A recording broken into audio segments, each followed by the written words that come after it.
December 9th, 1914, West Orange, New Jersey. Thomas Edison stands outside his laboratory complex, watching 10 buildings burn to the ground. 67 years old. Decades of research consumed by flames. Chemical fires so intense that 8 fire departments cannot contain them. $3 million in damage, only $2 million covered by insurance. Half his workforce about to be sent home. His son finds him in the chaos, frantic, expecting devastation. Instead, Edison turns to him calmly and says, "Go get your mother. She'll never see a fire like this again." The next morning at 5:30, with smoke still rising from the ruins, Edison calls his employees together and announces, "We're rebuilding. Does anybody know where we can get some money?" This is not denial. This is mastery. You are watching this because money slips through your fingers faster than you can earn it. Because people walk over you in negotiations. Because your emotions hijack your decisions at the worst possible moments. Because you react instead of respond, and that single pattern is costing you everything. Edison's response that night reveals what Napoleon Hill spent 50 years documenting across 500 millionaires. Non-reactivity is not weakness, it is the ultimate financial superpower. And in the next few minutes, you will learn exactly how to weaponize your own stillness to attract wealth, command respect, and dissolve obstacles that have blocked you for years. The answer is simpler than you think. But first, you need to understand why you have been programmed to fail. Your nervous system was built for survival, not prosperity. When a saber-toothed tiger appeared in front of your ancestors, the brain that froze or ran fastest lived to reproduce. That same wiring now fires when your boss criticizes you, when a deal falls through, when your bank account hits zero. Your body cannot tell the difference between a predator and a financial threat. So it does what it has always done. It panics. And panic is expensive. Every time you react emotionally to money stress, you broadcast a frequency of scarcity. You tighten, you grasp, you make decisions from fear instead of wisdom. You accept the first offer because you are terrified there will not be another. You lash out at a business partner because your ego is wounded. You check your account balance obsessively, reinforcing the belief that you do not have enough. Hill saw this pattern destroy brilliant minds. He watched men with genius-level ideas sabotage themselves because they could not master the gap between stimulus and response. They felt insulted and burned a bridge.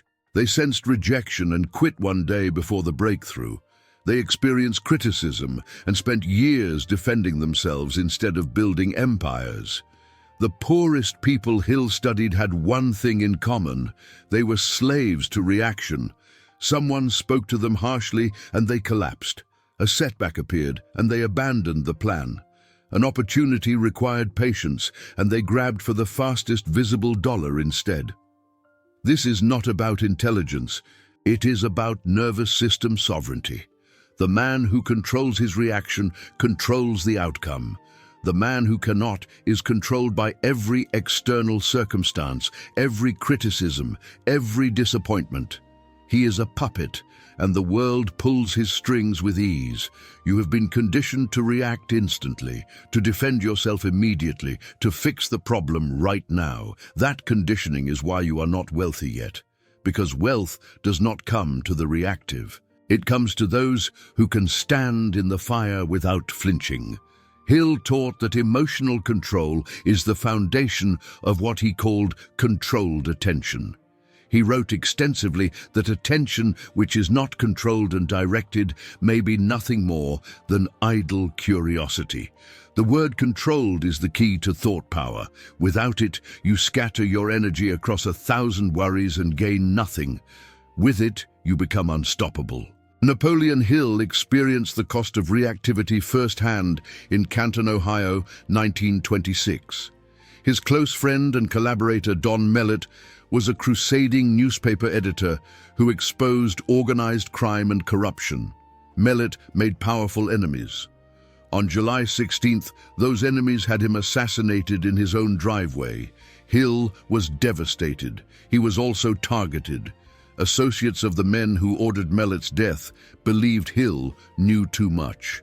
Hill received death threats. He did not stand and face down gunmen in dramatic confrontation. He did what survival required. He hid. He fled Canton to West Virginia. But here is what matters. Hill learned from that experience. He saw what reaction had cost Mellett. His friend had fought back publicly, aggressively, emotionally. That reaction made him a target. Hill later reflected that emotional engagement with corruption had drawn Mellett deeper into danger, while strategic withdrawal had saved Hill's own life. This was not cowardice. It was wisdom. Hill understood that survival itself required non-reaction. Fighting from emotion leads to destruction. Responding from strategy leads to preservation and eventual victory. Years earlier, Andrew Carnegie had drilled this principle into Hill during their interviews. Carnegie told him that the first man to speak in a negotiation of power loses. Why? Because speech reveals need. Silence reveals power.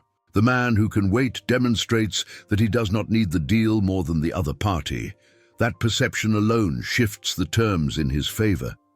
Carnegie made his fortune not by reacting to competitors, but by outweighting them. When rivals panicked during market downturns, Carnegie stayed calm and bought their assets at discount. When labor disputes erupted, he did not lash out emotionally. He calculated, strategized, and moved only when conditions favored him. Hill documented this pattern across hundreds of wealthy individuals. They all shared one trait. They had mastered the art of the pause, the space between stimulus and response. That space is where fortunes are built. Henry Ford embodied this principle. He lost everything twice before the Model T succeeded. Both times, he treated failure as data, not disaster. He did not react to bankruptcy with despair. He responded with recalibration. When critics mocked his assembly line concept, he did not defend himself emotionally. He simply proved them wrong through results.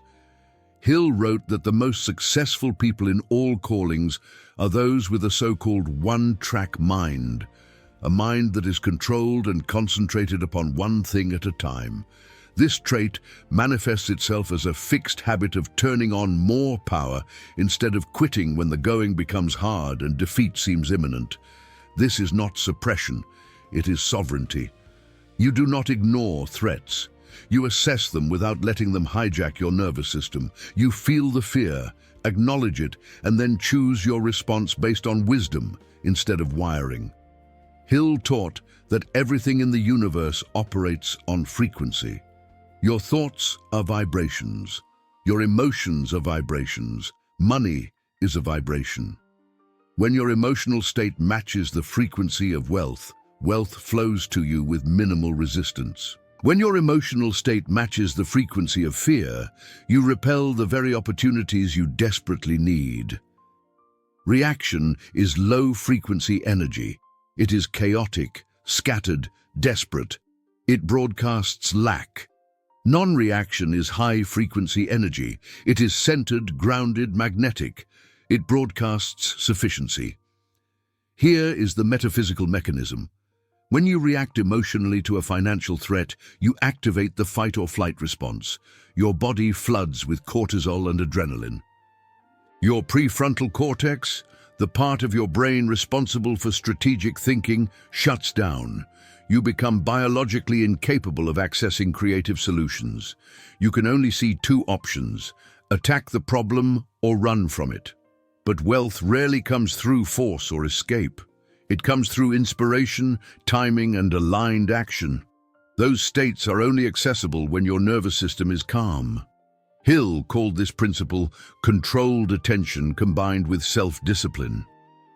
He wrote that self-discipline harnesses and controls all emotions, both positive and negative, allowing you to guard against the dissipation of energy through either expressing your negative emotions or neglecting to use your positive ones. This aligns with the metaphysical concept of non-resistance taught in spiritual traditions. Jesus before Pilate is the ultimate case study. Accused, mocked, condemned to death, Christ did not defend himself. He did not argue. He did not react. His silence was so unsettling that Pilate, the man with all the external power, became anxious. The silence revealed who truly held spiritual authority. This is not about religion. This is about energetic law. The person who does not resist the current moment holds power over it. The person who fights reality exhausts himself and gains nothing. Hill instructed his students to practice the pause in low-stakes situations first. Someone cuts you off in traffic. Instead of cursing, breathe and observe your own reaction. Someone criticizes your work.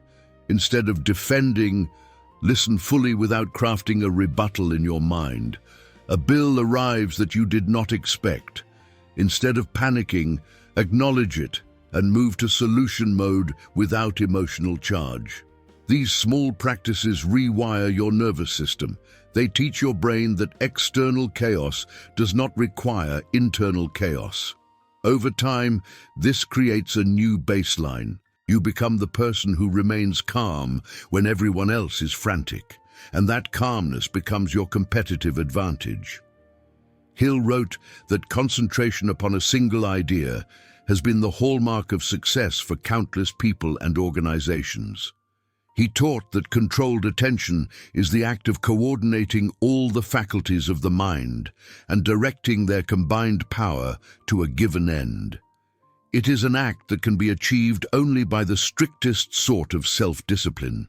When you voluntarily fix your attention upon a definite major purpose of a positive nature and force your mind through daily habits of thought to dwell on that subject, you condition your subconscious mind to act on that purpose. Controlled attention, when focused on the object of your definite major purpose, is the medium by which you positively apply the principle of autosuggestion. Most people live as beggars in the universe because they beg with their energy. They plead through their reactions. They communicate scarcity through their desperation. The wealthy do the opposite. They move through the world as though they already have everything they need, and because energy precedes form, what they embody eventually materializes. Earl Nightingale, one of Hill's most devoted students, taught this principle through the lens of modern psychology. He called it the strangest secret. You become what you think about most. But here is the twist. Most people think they are thinking about wealth when they are actually thinking about the absence of wealth.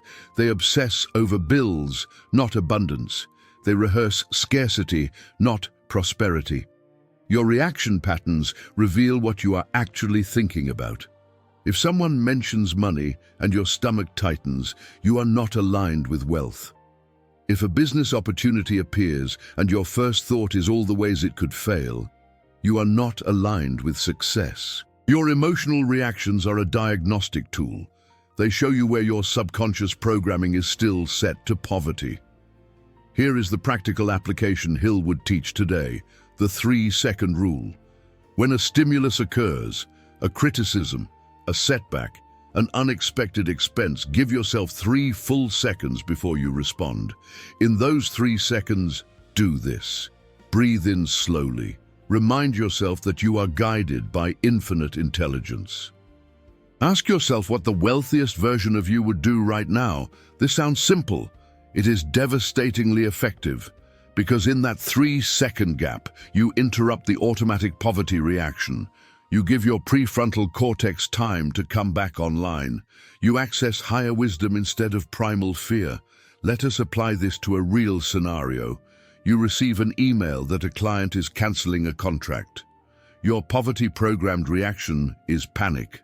You immediately start calculating how this will hurt you. You draft a desperate email trying to save the deal. You are operating from lack. The 3-second pause changes everything. You breathe. You acknowledge the information without letting it hijack your nervous system. You recognize that if this door closed, a better one is opening. You respond professionally, gracefully, and then you move your attention to the next opportunity. You do not chase, you do not beg, you trust the process. Within weeks, a bigger client appears. Because you did not lower your frequency with desperation, you maintained the vibration of sufficiency.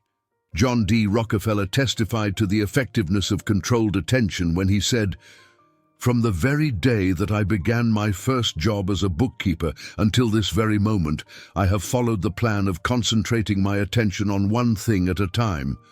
Controlled attention places one in contact with a source of power, which gives one what amounts to a sort of super wisdom in the management of affairs. Carnegie taught Hill that the universe tests you before it rewards you. It will send you small losses to see if you react with fear or respond with faith.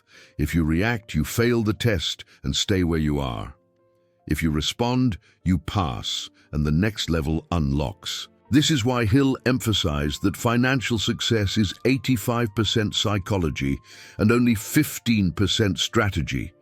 You can have the best business plan in the world, but if your nervous system is wired for panic, you will sabotage it. You will quit early. You will make fear-based decisions. You will repel the very people and opportunities you need. The modern millionaire understands this. She does not check her bank account obsessively. She does not react to market volatility with panic selling. She does not let one bad review destroy her confidence. She has trained herself to remain energetically neutral in the face of chaos. And that neutrality compounds into wealth because she makes better decisions, builds better relationships, and attracts better opportunities. Hill would say that your emotional sobriety is your most valuable asset. Protect it more fiercely than you protect your money. Because your money will only grow to the level your emotional sobriety can sustain. James J. Hill, founder of the Great Northern Railway System, said, "The man who spreads his energies and his attention over many different enterprises resembles the man who shuts his eyes when he aims a gun at an object and fires. He may spread his shot in many different directions without hitting his target. Controlled attention has been my greatest asset." Here is the metaphysical resolution. Non-reactivity is not suppression, it is sovereignty. You do not ignore your emotions, you observe them without being controlled by them. You feel the fear, acknowledge it, and then choose your response based on wisdom instead of wiring. Napoleon Hill spent 50 years studying success, and this principle appeared in every single case. The men and women who accumulated lasting wealth were not the most talented or the most connected. They were the most emotionally disciplined. They had trained themselves to pause before reacting. That pause gave them access to infinite intelligence. And infinite intelligence always provides the right answer at the right time. The conclusion is this: your financial future will be determined by the quality of your reactions. If you continue to respond to setbacks with panic, criticism with defensiveness, and opportunity with skepticism, you will remain exactly where you are. But if you train yourself to pause, breathe, and respond from a place of calm authority, you will unlock doors that have been closed your entire life. This is not theory. This is documented, repeatable law. Hill proved it. Carnegie proved it. Ford proved it. Edison proved it. Rockefeller proved it. Nightingale proved it. Now it is your turn. Here is your assignment. For the next 7 days, practice the 3-second rule. Every time something triggers you, pause, breathe. Ask yourself what the wealthiest version of you would do. Do not try to be perfect. Just notice when you react and practice choosing a different response. Track what happens. You will notice that people respond to you differently. Opportunities appear, conflicts dissolve. Your mind becomes clearer, your decisions improve. This is not magic. This is nervous system reprogramming, and it changes everything. If this principle resonated with you, you are part of a rare group. Most people will watch this and do nothing. They will go back to reacting their way through life, wondering why wealth never comes. But you are different. You recognize that the path to prosperity begins with inner mastery, not external manipulation. Subscribe to this channel and join a community of manifestors who are applying Hill's principles in real time. Every video on this channel is designed to rewire your relationship with money, success, and abundance. This is not entertainment. This is transformation. Let me leave you with Hill's own words. The starting point of all achievement is desire. Keep this constantly in mind. Weak desire brings weak results, just as a small fire makes a small amount of heat. But here is what most people miss. Desire without emotional discipline is just fantasy. Desire combined with the power of controlled attention becomes unstoppable force. Hill also wrote that controlled attention is more effective when combined with applied faith, because this sort of power transcends physical expression and becomes spiritual power. When you concentrate on your definite major purpose with faith, you condition your mind so that it will attract only the things you desire. You now hold a secret that most people will never understand. The power of not reacting is the power to shape reality itself. Use it wisely, use it daily, and watch as the universe begins to reorganize itself around your new frequency. The choice is yours. React and remain stuck. Respond and rise. Napoleon Hill showed us the way. Now walk it.